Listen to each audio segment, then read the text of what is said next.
So hey guys, in today's video we gonna discuss about the knee joint. तो हम इसमें देखेंगे कि नी जॉइंट क्या होता है और किन किन बोन के मिलने के वजह से ये नी जॉइंट बनता है। सो फर्स्ट ऑफ ऑल इसका इंट्रोडक्शन देखते हैं। तो it is a complex joint of the body. ये हमारे बॉडी का कैसा जॉइंट है? कॉम्प्लेक्स जॉइंट है। और इस जॉइंट को कॉम्प्लेक्स क्यों बोल रहे हैं? क्योंकि इस जॉइंट में तीन बोन एक दूसरे के साथ मिल करके आर्टिकुलेट करते हैं और जॉइंट का फॉर्मेशन कराते हैं। क्लियर है? सो अगर इस इमेज में हम देखें कि नी जॉइंट कैसे बनता है, तो ये है मेरा फीमर, ये पटेला और ये टिबिया। तीनों एक साथ जब आर्टिकुलेट करते हैं, एक साथ जब मिलते हैं, तो नी जॉइंट का फॉर्मेशन होता है। क्लियर है? ओके। अब देखते हैं। Knee joint is enclosed by the joint capsule that contain a synovial membrane that produce lubricating fluid। इसमें ये कह रहा है कि हमारा जो नी जॉइंट है वो किससे इनक्लोज रहता है? तो कैप्सूल से। किससे? यानी जॉइंट कैप्सूल। किससे इनक्लोज होता है? Joint capsule. अब जॉइंट कैप्सूल क्या करता है? तो ये लुब्रिकेंट क्या करता है? जो हमारा जॉइंट है, नी जॉइंट है, उसमें लुब्रिकेटिंग का काम करता है। यानी लुब्रिकेंट क्या करता है कि हमारे मूवमेंट को ईजी बनाता है, ठीक है, और मूवमेंट को फ्री बनाता है। Okay. The knee joint allow you to turn your leg slightly inward and outward। Knee joint क्या करता है कि हमारे पैर को इनवर्ड और आउटवर्ड मूव कराने में हेल्प करता है, ठीक है। तो कॉम्प्लेक्स हिंज जॉइंट एक ऐसा जॉइंट है, complex hinge joint. Okay. Hinge joint वो होते हैं जिनमें मूवमेंट 180 डिग्री तक होती है। क्लियर? यानी वैसा जॉइंट जिनमें मूवमेंट 180 डिग्री तक होती है। क्लियर? सो इसका टाइप देखते हैं। तो condylar joint, variety of synovial joint. तो कॉन्डाइलर जॉइंट क्या होता है भाई? तो हम यहाँ देख सकते हैं इमेज में, ये मेरा फीमर का बोन है और ये टिबिया का बोन है। तो फीमर के बोन के पास भी कॉन्डाइल होते हैं और टिबिया के पास भी कॉन्डाइल होते हैं। तो जब दो कॉन्डाइल एक साथ मिलते हैं तो इसलिए इसको कॉन्डाइलर जॉइंट बोला गया है, ठीक है। अब देखते हैं। Two condyle joint between condyle of femur and tibia. मैं यहाँ बताया वीडियो में इमेज में मैं बताया कि ये फीमर का कॉन्डाइल है, ठीक है, और ये मेरा टिबिया का कॉन्डाइल है, ठीक है। तो फीमर का कॉन्डाइल जब टिबिया के कॉन्डाइल के साथ मिलता है तो एक कॉन्डाइल इसका और एक कॉन्डाइल इसका, तो कितने कॉन्डाइल हुए? दो। यहाँ पर वही लिखा हुआ है कि टू कॉन्डाइल जॉइंट। नी में कितने कॉन्डाइल जॉइंट होते हैं? टू कॉन्डाइल जॉइंट बिटवीन, मतलब दो कॉन्डाइल जॉइंट होते हैं किसके बीच में? Condyle of femur and the tibia. Clear है? Okay. One saddle joint between the femur and patella. ये मेरा फीमर है, ये क्या है? फीमर है, और ये क्या है? पटेला। तो फीमर और पटेला के बीच में कैसा जॉइंट है? Saddle joint. कैसा जॉइंट है? Saddle joint. क्लियर है? ओके। अब देखते हैं इसकी आर्टिकुलेटिंग सरफेस। क्या देखते हैं? Articulating surface. आर्टिकुलेटिंग सरफेस क्या है? तो वहीं condyle of femur, condyle of tibia and patella. Okay. ये तीन बोन एक दूसरे के साथ आर्टिकुलेट करती हैं और नी जॉइंट फॉर्मेशन के लिए रिस्पॉन्सिबल होती है। Okay. Condyle of femur articulate with the condyle of tibia behind the patella in front. अब इसका मतलब क्या हुआ कि फीमर का कॉन्डाइल आर्टिकुलेट करता है किसके साथ? टिबिया के कॉन्डाइल के साथ, ठीक है। और मतलब ये दोनों जो हैं वो पीछे क्या करते हैं? आर्टिकुलेट करते हैं, लेकिन इनके आगे कौन होते हैं? तो पटेला। जैसे मैं बताऊं कि ये पटेला फॉरवर्ड है ना, मतलब आगे की तरफ है, और ये जो फीमर है और ये जो टिबिया है वो कहीं ना कहीं पटेला के पीछे आर्टिकुलेट कर रहे हैं, ठीक है। तो इस लाइन का बेसिकली मतलब ये हुआ कि पटेला के पीछे मतलब कॉन्डाइल ऑफ फीमर और कॉन्डाइल ऑफ टिबिया आर्टिकुलेट करते हैं और उनके आगे कौन सा बोन है? पटेला। क्लियर है? ओके। अब देखते हैं इसके लिगामेंट्स कि नी जॉइंट में लिगामेंट्स कौन कौन से हैं। तो पहला लिगामेंट्स आता है फाइब्रस कैप्सूल। कौन सा लिगामेंट? Fibrous capsule. दूसरा लिगामेंटम पटेली, टिबियल कोलेट्रल और मीडियल लिगामेंट। टिबियल कोलेट्रल को ही मीडियल लिगामेंट बोला जाता है। तो ये जनरली कुछ नहीं लिगामेंट्स के नाम हैं। और ये जो है चौथा फिबुलर कोलेट्रल लिगामेंट। देखिए हमारे लेग में टिबिया बोन होती है, फिबुला बोन होती है, ठीक है। तो इनके नाम पे लिगामेंट्स का नाम पड़ गया है। टिबिया में टिबियल कोलेटरल लिगामेंट, फिबुला में फिबुलर कोलेटरल लिगामेंट, ठीक है। और पांचवा कौन सा लिगामेंट है? Oblique popliteal ligament, oblique popliteal ligament, ठीक है।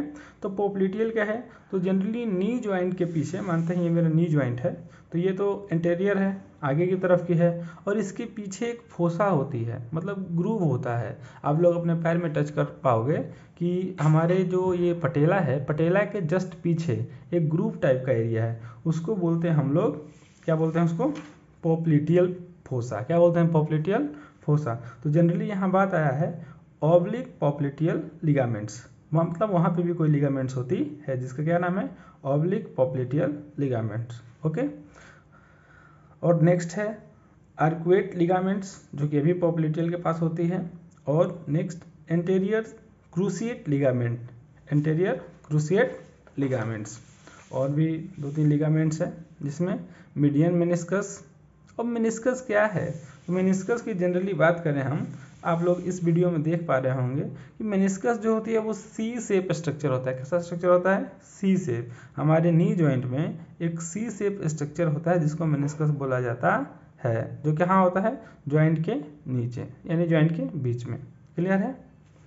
ओके।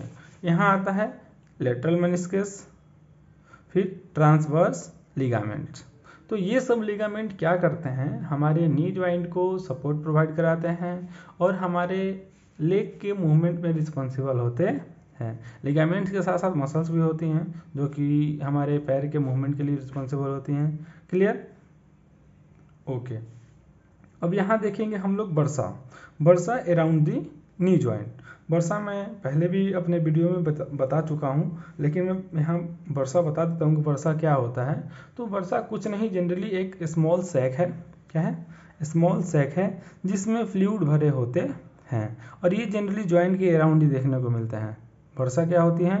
ये बर्सा क्या होता है? तो एक सैक है जिसके अंदर फ्लूइड जमा होता है, और ये जनरली जॉइंट के पास ही या जॉइंट पे ही मिलते हैं। इनका काम क्या है? तो ये जनरली मूवमेंट को स्मूथली परफॉर्म कराते हैं, ठीक है। ये क्या कराते हैं? मूवमेंट को इजीली और स्मूथली परफॉर्म कराते हैं। तो बर्सा देखते हैं हमारे नी जॉइंट में कहाँ कहाँ है। तो सबसे पहले तो एंटीरियर साइड में है, फिर लेटरल साइड में है, और फिर मीडियल साइड में है। क्लियर है? तो एक एक करके देखते हैं। तो यहाँ देखते हैं हम एंटीरियर साइड में सुप्रा पैटेलर बर्सा, सॉरी सुप्रा पटेलर बर्सा इंटीरियर साइड में है, प्री पेटेलर बर्सा, ओके। तो ये दो बर्सा हैं जो इंटीरियर साइड में है। कौन कौन से? सुप्रा पटेलर बर्सा और प्री पटेलर बर्सा। क्लियर है? अब लेटरल साइड में देखते हैं, लेटरल गैस्ट्रोनिमियस बर्सा और फिबुलर बर्सा। ये दो बर्सा जो हैं वो लेटरल साइड में है। कौन कौन से? गैस्ट्रोनिमियस बर्सा और फिबुलर बर्सा। सो इसके मीडियल साइड में देखते हैं कौन कौन से बर्सा होते हैं। तो medial gastrocnemius bursa and semi membranous bursa, ये दो बर्सा जो हैं वो हमारे मीडियल साइड में होती हैं, ठीक है। तो बर्सा कहाँ कहाँ होती है? तो anterior side, lateral side and medial side. Anterior side में भी दो बर्सा हैं, लेटरल साइड में भी दो बर्सा हैं, और मीडियल साइड में भी दो बर्सा हैं। यानी टोटल 6 बर्सा हमारे नी जॉइंट के अराउंड होते हैं। क्लियर? ओके। अब आगे देखते हैं, इनके रिलेशन देखते हैं कि हमारे नी जॉइंट का रिलेशन क्या क्या है और कैसे कैसे है। तो इसमें भी anterior relation, posterior relation, medial relation and lateral relation. Relation का मतलब ये होता है कि मानते हैं ये मेरा नी जॉइंट है, तो इसके आसपास कौन कौन सी मसल्स, कौन कौन सी लिगामेंट, कौन कौन सी नर्व क्या क्या कैसे कैसे सप्लाई हुई है, कैसे कैसे पास हुई हैं। अगर एंटीरियर साइड में जो पास हुई होंगी तो उसके एंटीरियर रिलेशन में आएंगी, अगर उसके पोस्टीरियर साइड में जो पास हुई होंगी वो उसके पोस्टीरियर रिलेशन में आएगी। सेम मीडियल और सेम लेटरल। तो देखते हैं एंटीरियर रिलेशन क्या है। तो लिगामेंटम पटेली, ठीक है, और पटेलर प्लेक्सस ऑफ नर्व्स, ये दो जो हैं वो हमारे नी जॉइंट के एंटीरियर रिलेशन के लिए क्या है? रिस्पॉन्सिबल है, ओके। अब देखते हैं पोस्टीरियर रिलेशन। तो पोस्टीरियर रिलेशन में आता है popliteal vessels and tibial nerve. Posterior मैंने पहले ही बताया कि जस्ट ये देखते हैं, ये मेरा एंटीरियर व्यू है। कैसा व्यू है? ये मेरा ये जो फिगर है वो एंटीरियर व्यू है, क्योंकि हमको यहाँ पे पटेला दिखाई दे रहा है। पटेला के जस्ट पीछे, ये पीछे वाले एरिया में एक ग्रूव होगा, मानते हैं ये वाला एरिया मेरे को दिख रहा है, तो इस पे पटेला है, इस पे क्या है, पटेला है। लेकिन इसके जस्ट पीछे हम देखेंगे तो यहाँ एक ग्रूव होगा जिसको हम बोलेंगे पॉप्लिटियल फोसा, ठीक है। तो उसमें पोस्टीरियर साइड में popliteal vessels and tibial nerve, ये दो जो हैं वो हमारे पोस्टीरियर रिलेशन के लिए क्या है, रिस्पॉन्सिबल हैं। क्लियर है। अब देखते हैं मीडियल रिलेशन।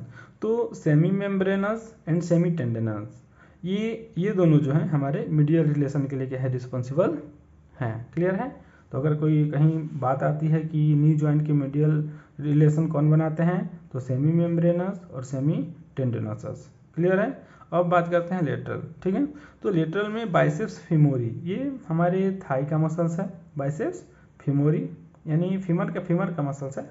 और यहाँ पे आता है tendon of origin of popliteus, यानी टेंडन्स ऑफ ओरिजिन्स ऑफ पॉप्लिटियल्स। तो बाइसेप्स फीमोरिस और tendons of origins of popliteus ये क्या करते हैं, हमारे लेटरल रिलेशन बनाने के लिए रिस्पॉन्सिबल होते हैं। तो टोटल कितने relation, 4 relation, anterior, posterior, medial and lateral. Okay. अब देखते हैं इसके ब्लड सप्लाई, क्या देखते हैं, ब्लड सप्लाई, कि हमारे नी जॉइंट को कौन कौन सी आर्टरी ब्लड सप्लाई करती है। तो जनरली 3 आर्टरी, कौन कौन सी, popliteal artery, femoral artery and tibial artery. ये तीनों आर्टरी किसके लिए रिस्पॉन्सिबल होती है, तो हमारे नी जॉइंट के ब्लड सप्लाई के लिए रिस्पॉन्सिबल होती है। कौन कौन सी artery, popliteal artery, femoral artery and tibial artery. Okay. अब देखते हैं यहाँ नर्व सप्लाई, कि हमारे नी जॉइंट को नर्व सप्लाई कौन करती हैं। तो femoral nerve, sciatic nerve, tibial common peroneal nerve और ऑब्टूरेटर नर्व। तो ये 4 नर्व्स हैं जो क्या करते हैं, हमारे नी जॉइंट को नर्व सप्लाई के लिए रिस्पॉन्सिबल होते हैं। ओके। तो मैं आप लोगों को कुछ बता दूं, यहाँ पे जैसे हम लोगों ने ये लिगामेंट्स पढ़ा था, तो इसमें ये लिगामेंट्स में आते हैं जनरली। यहाँ इस इमेज के थ्रू देखें हम लोग अगर, तो इस इमेज में हम क्या देख पा रहे हैं कि ये पटेला है, ठीक है, ये पटेला है। तो पटेला का मतलब मैं यहाँ से आधा रिमूव कर दिया हूँ और इसमें से मतलब इमेज में, और यहाँ मैं दिखाना चाहता हूँ कि पोस्टीरियर क्रूसिएट लिगामेंट, जिसको पीसीएल बोला जाता है, ठीक है। और ये मीडियन मेनिस्कस मैंने वीडियो में आगे बताया, जो अभी टॉपिक आया था उसमें मैंने मेनिस्कस बताया कि मेनिस्कस क्या होती है, इसका काम क्या होता है। क्लियर है। अब आता है, इधर है मीडियल कोलेटरल लिगामेंट, यानी जनरली इसके जो लिगामेंट हैं PCL, MCL, LCL and ACL. ACL का मतलब होता है एंटीरियर क्रूसिएट लिगामेंट। इंटीरियर से ही पता चलता है कि एंटीरियर साइड, कौन सी साइड, एंटीरियर साइड। ओके। और लेटरल से पता चलता है कौन सी side, lateral side. Anterior side मतलब anterior side, lateral side, posterior side and medial side, ये 4 साइड्स हैं, ठीक है। तो यहाँ पे था मीडियल मेनिस्कस, यहाँ है लेटरल मेनिस्कस। ओके। तो PCL posterior cruciate ligament, MCL medial collateral ligament. तो ये लिगामेंट्स क्या करते हैं, हमारे नी जॉइंट को स्टेबिलिटी प्रोवाइड कराते हैं और इसके मूवमेंट में क्या करती हैं, हेल्प करती हैं। ओके। सो इसके क्लिनिकल एनाटॉमी देखते हैं। हमारा जो ये नी जॉइंट है इसकी क्लिनिकल एनाटॉमी क्या क्या है। तो सबसे पहले आते हैं ऑस्टियोआर्थराइटिस। ऑस्टियोआर्थराइटिस ये एक ऐसा कंडीशन है, तो डीजेनरेटिव कंडीशन है। क्या है, कैसा कंडीशन है, डीजेनरेटिव कंडीशन। डीजेनरेटिव का मतलब है डीजेनरेट होना, जो भी बोन है उनका डीजेनरेट होना। Where the cartilage in the knee joint damage, जो कि हमारे नी जॉइंट में कार्टिलेज होते हैं वो क्या हो जाते हैं, डैमेज हो जाते हैं ओवर अ टाइम, मतलब एक टाइम बीतने के बाद, leading to pain, stiffness and swelling. और धीरे धीरे वो क्या कारण बनते हैं, पेन का कारण बनते हैं, हमारे नी जॉइंट में स्टिफनेस आ जाती है एंड स्वेलिंग। क्लियर है। ओके। दूसरा देखते हैं रिमोटाइड्स अर्थराइटिस, ठीक है। इसमें क्या होता है, एन ऑटो इम्यून डिजीज, एक ऐसा डिजीज है, तो ऑटो इम्यून डिजीज है, ठीक है, that causes inflammation in the knee joint leading pain, swelling and joint damage. इसमें क्या होता है कि इसमें इन्फ्लामेशन देखने को मिलेगा, ठीक है, हमारे नी जॉइंट में क्या देखने को मिलेगा, इन्फ्लामेशन। और इन्फ्लामेशन के कारण क्या होगा, पेन प्रोड्यूस होगा, स्वेलिंग होगी एंड जॉइंट क्या होगा, धीरे धीरे डैमेज हो जाएगा। क्लियर। अब देखते हैं इसमें हमारे जो नी जॉइंट है उसमें लिगामेंट इंजरी भी होती है, ठीक है। तो मैं इस इमेज में आपको बताया था कुछ ligament ACL, LCL, PCL, MCL, ठीक है। तो ये लिगामेंट बताया था। अगर इन लिगामेंट में कोई इंजरी आती है, अगर हमारे नी जॉइंट के लिगामेंट में कोई इंजरी आती है तो वो लिगामेंट इंजरीज है, ठीक है। तो ACL एंटेरियर क्रूसिएट लिगामेंट्स, ये टीयर होते हैं। क्या होते हैं? टीयर। अब टीयर होने का कारण क्या है? टीयर किस लोगों में होते हैं? तो मोस्ट कॉमन है एथलीट्स में, यानी जो एथलीट्स हैं, जो खेलते हैं, दौड़ते हैं, ठीक है। तो उन लोगों में इसका टीयर होने का चांस बहुत ही ज़्यादा होता है, कॉमन चांस होता है। काउजिंग पेन, जब ये टीयर होगा तो इसमें क्या क्या प्रोड्यूस होगा? पेन का कारण बनेगा। और डिफ़िकल्टी मूविंग नी, और जब पेन होगा तो हम अपने नी को मूव भी नहीं करा सकते हैं, ठीक है। तो ACL समझ में आया। अब वैसे ही देखते हैं MCL, मीडियल कोलेटरल लिगामेंट। इसमें क्या होता है? इसमें इंजरी होती है। क्या होती है? इंजरी होती है। इंजरी कैसे होती है? टीयर और स्प्रेन, या तो वो टूटेगा या फिर वो स्प्रेन मुचक जाएगा या मोच आ जाएगा उसमें, इन द लिगामेंट्स। क्लियर है? लिगामेंट या तो टीयर हो जाएगा या उसमें स्प्रेन आ जाएगा on the inside of the knee, यानी नी के अंदर। जो ये MCL है मतलब मीडियल कोलेटरल लिगामेंट है, इसमें क्या होगा? या तो वो लिगामेंट टीयर हो जाएगा या वो स्प्रेन हो जाएगा। तो इसमें भी सेम कंडीशन रहेगा, पेन होगा, इन्फ्लेमेशन होगा, हम अपने जॉइंट्स को मूव नहीं करा पा रहे होंगे। क्लियर। सो अब देखते हैं PCL, posterior cruciate ligament. Posterior से पता चलता है कि पीछे साइड, ये भी क्या होता है? टीयर होता है। क्या होता है? टीयर होता है। ओके। अब इसमें क्या है? ये लेस कॉमन है, ये ज़्यादातर लोगों में नहीं देखा जाता है, ये बहुत कम लोगों में होते हैं, ठीक है। ऑकस व्हेन द ट्रॉमा और एक्सीडेंट, ये कब होता है? जब या तो कोई ट्रॉमा हो या फिर कोई एक्सीडेंट हुआ हो, उसमें ये PCL क्या होती है? ब्रेक डाउन हो जाती है और टीयर हो जाती है। क्लियर। अब देखते हैं बर्सराइटिस। बर्साइटिस क्या है? तो bursitis inflammation of the fluids field sac. Bursa यानी बर्सा जो है वो फ्लूइड फील्ड सेक है। अगर इसमें इन्फ्लामेशन होता है, सिंपल सी बात करें, अगर बर्सा में इन्फ्लामेशन होता है तो उसको बर्सराइटिस बोलते हैं। That causing the knee joint leading to the pain and swelling. और बर्सराइटिस क्या करता है? तो हमारे नी जॉइंट में स्वेलिंग कराएगा, ठीक है, और स्वेलिंग के कारण क्या होगा? पेन होगा। क्लियर है। और भी कुछ है इधर, देखते हैं। टेंडनाइटिस। टेंडनाइटिस मतलब अगर हमारे टेंडन में कोई प्रॉब्लम आती है, टेंडन में कोई इंजरी आती है तो उसको टेंडनाइटिस बोला जाता है। डिसलोकेटेड नी, यानी नी का डिसलोकेट होने का मतलब कि जो हमारा ये पटेला है, ये जो पटेला वाला पार्ट है, ये हमारे नी जॉइंट में जो पटेला है, ये कभी कभी डिसलोकेट हो जाता है, या तो इधर घूम जाएगा या फिर इधर घूम जाता है। ये ऐसा कब होता है? जब इस पर कोई एक्स्ट्रा प्रेशर या एक्स्ट्रा फोर्स लगता है तब, ठीक है। तो वो होता है डिसलोकेटेड नी, ठीक है। और लास्ट है मेनिस्कस टीयर। मेनिस्कस मैंने बताया, ये बीच वाला जो है ये मेनिस्कस है। अगर ये टीयर हो जाता है तो इसमें भी पेन होगा, स्वेलिंग होगा और इन्फ्लामेशन होगा, जिसके कारण हम अपने पैर को नहीं मूव करा पाएंगे। So this all about the knee joint. और हमें आशा है कि आप लोगों को समझ में आया होगा, ठीक है। तो ऐसे वीडियो देखने के लिए हमारे चैनल को सब्सक्राइब करें, ओके, और बेल आइकन को ज़रूर प्रेस करें ताकि हम जो भी वीडियो अपलोड करें वो आप लोगों के पास आसानी से पहुंच जाए, ठीक है। सो मिलते हैं नेक्स्ट वीडियो में, तब तक के लिए धन्यवाद।